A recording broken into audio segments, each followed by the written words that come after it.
We will be speaking about the liberating potential of karma. Theravada Buddhist teacher Thanissaro Bhikkhu explains this very well. In Buddha's days, most religions of India taught that karma operated in a simple straight line. The principle of karma, that is, worked in a straight line. Past actions influence the present, present actions influence the future. But to Buddhists, karma is non-linear and complex. So common understanding of karma is that the present life is influenced by the past, and the present life will be also an indication to the future ones. What I do now, that will be reflected in my future life. So that's a linear. Past actions influence the present, present actions influencing the future. But for Buddhists, karma is not linear, but is very complex. The Venerable Thanissaro Bhikkhu says, acts in a multiple feedback loops, with the present moment being shaped both by past and present actions. Present actions shape not only the future, but also the present. So for Buddhism, it is not linear, but it's very complex. So the present action of yours conditions not only future, but the present also. Thus, Buddhism, although the past has some influence on the present is shaped by the actions of the present. That is what is the teaching or the explanation that is given. Definitely the present has got some influence of the past, but not entirely determined by the past. The present action has got also so much to do with the present. Instead of promoting resigned powerlessness, the early Buddhist notion of karma focused on the liberating potential of what mind is doing with the very moment. So instead of harping on the past, that means all my situation of the present is the sum total of the past. Instead of pointing or promoting the resigned powerlessness, that I am powerless in front of the karma. So Buddhists did not want to insist so much on that. So the early Buddhist notion of karma focused on the liberating potential of what the mind is doing at this very moment. So the present moment, very important. Who are you? What you come from is not anywhere near as important as the mind's motives for what is doing right now. So irrespective of where you come from, what is the aggregate and all that, what you are doing right now, that is important. It's going to work for the liberation. So what is doing right now, that is more important. Even though the past may account for many of the inequalities we see in life, our measure of human beings is not the hand we have been dealt for. The hand can change at any moment. For that hand can change at any moment. We take our own measure by how well we play the hand we have got. So that seems to be the theory on which what you are going to do at the present, the awareness, something which you are doing at this very moment. As Buddhism will insist on the fact that since this interdependence, that is what we have seen, the 12 links, they are the conditions that are existing. So according to Buddhism, these conditions we can make a change. Although certain phenomena, certain happenings we have no control over, the natural phenomena and all that. So something, we cannot simply say that it's all fatalism and or the powerlessness of mind. Rather, Buddhism will insist on saying that you have the potentiality to do something, make a change in your life by acting in the present moment. So we take our We take our own measure by how well we play the hand we have got. So what you are going to do in the present, that is going to differentiate a lot. What you do is what happens to you. So that is seems to be the theory that is held on. What you do is what happens to you. When we see some stuck in old destructive patterns, it may not be the karma of the past that is causing us to be stuck. If we are stuck, it is more likely that we are creating the same old patterns with our present thoughts and attitudes. So that is something which quite enlightening. That is the Buddhism tells that if you are stuck in the old pattern, then no one to be blamed for, because except you yourself. If we are stuck, it is more likely that we are recreating the same old patterns with our present thoughts and attitudes. So we are recreating that instead of making a change. To change our karma and change our lives, we have to change our minds. That is a mindset. Saint teacher John Diado Luri said, cause and effect are one thing. And what is that one thing? You, that is you. That is what is it? One thing is that you. That's why what you do and what happens to you are the same thing. So the belief is that what you do is what happens to you.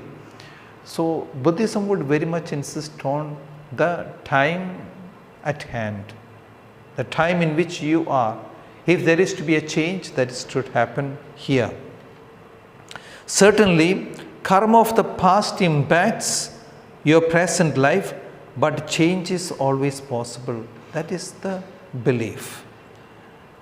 No judge, no justice. So what is the karma? There is no a judge outside. But then Buddhism teaches that there are no other forces besides karma that shape our lives. These include natural forces like changing the seasons and gravity. When a natural disaster like earthquake, beyond this point, that is like earthquake strikes a community, this is not some kind of collective karmic punishment. It is an unfortunate event that requires a compassionate response, not judgment.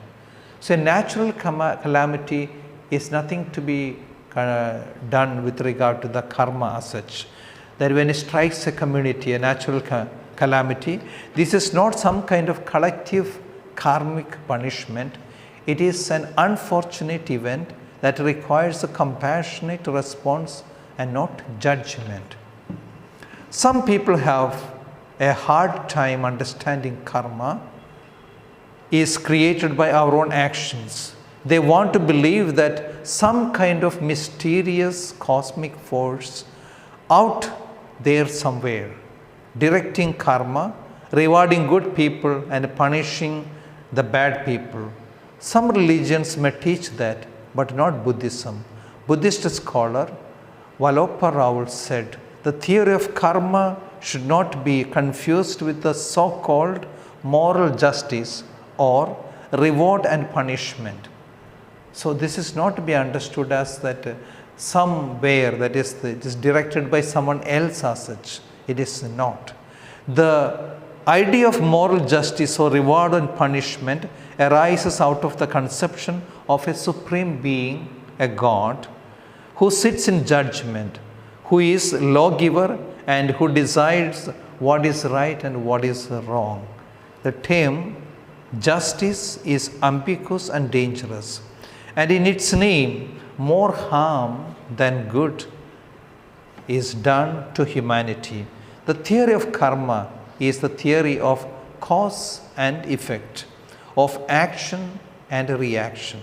It is a natural law which has nothing to do with the idea of justice or reward and punishment. So for our understanding of reward and punishment, automatically that would implicate or that will presuppose there is a higher authority who is going to reward and punish or directing the moral law. So this is to not be confused with the moral law. It means the good people are rewarded by that supreme judge and the bad people are punished by the supreme judge.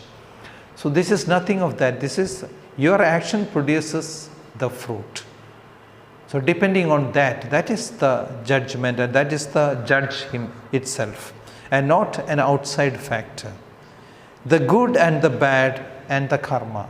So this is to be understood this way. Sometimes people talk about good and bad or evil karma. That is a good karma and bad karma. Buddhist understanding of good and evil is somewhat different from the Westerners. Westerners usually understand these terms, how they understand. Buddhists understand it differently.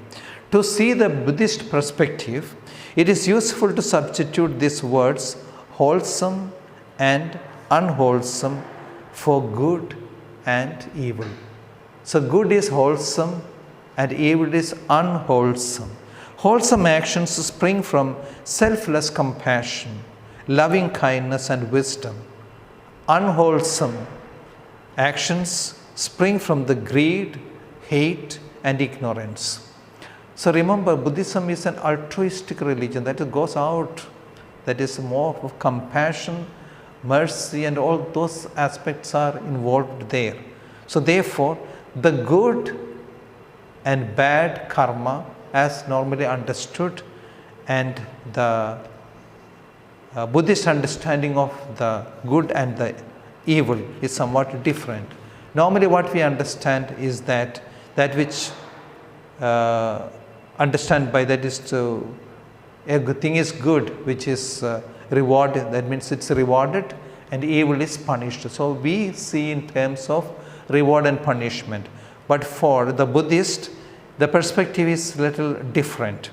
So they substitute these words for good and evil as wholesome and unwholesome.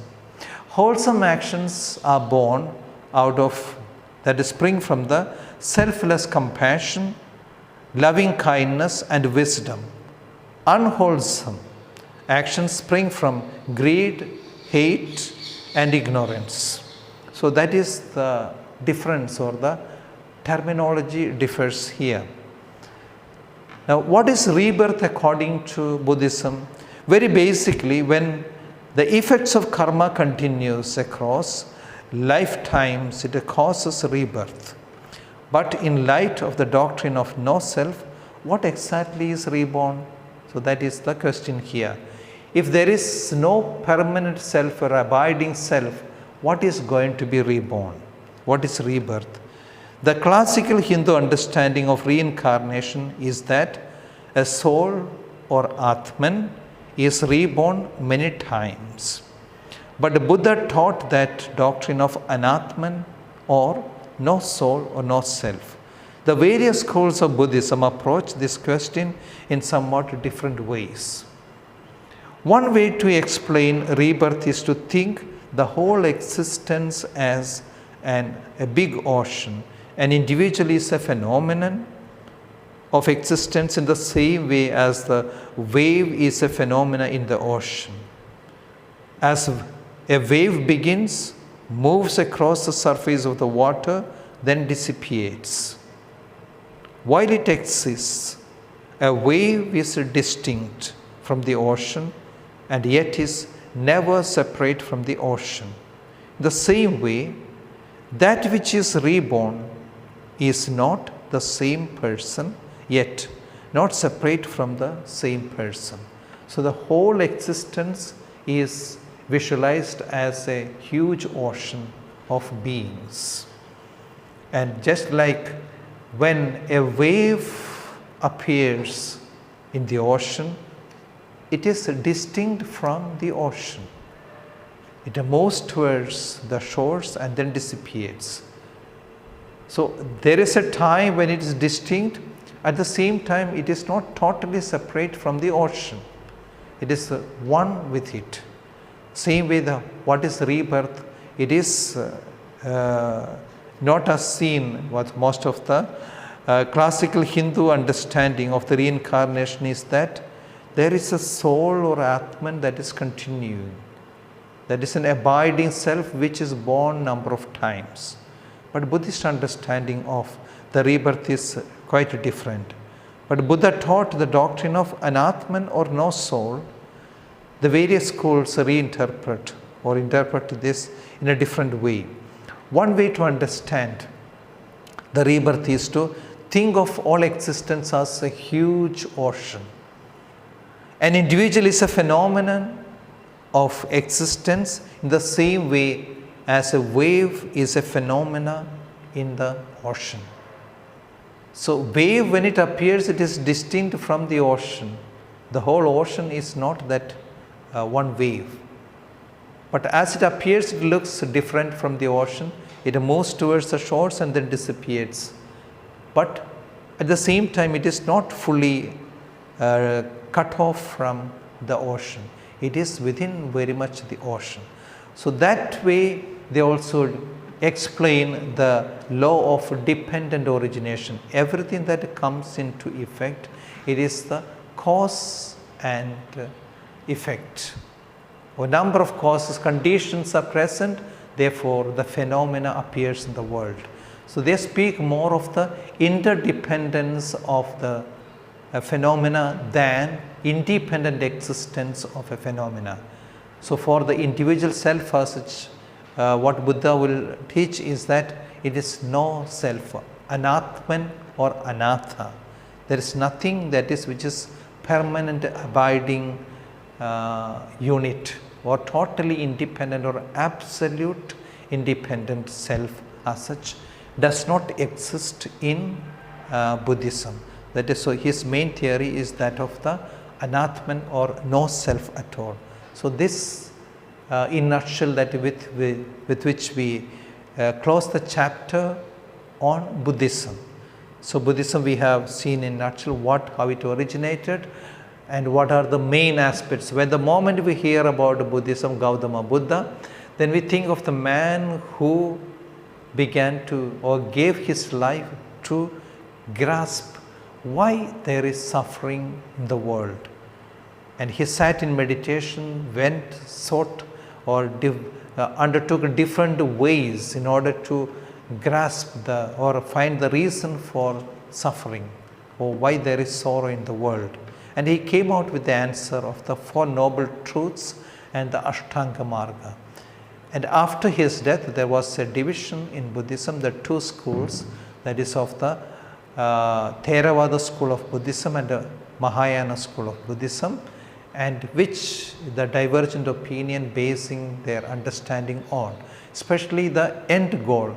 The final goal for Theravada Buddhism seems to be Arhathood, whereas that of the Mahayana school of tradition, that is the Bodhisattva ideal, which is the Buddha comes back and he doesn't want to totally liberate and get into that nirvana, rather he wants to work for the enlightenment of every human being, that's all together.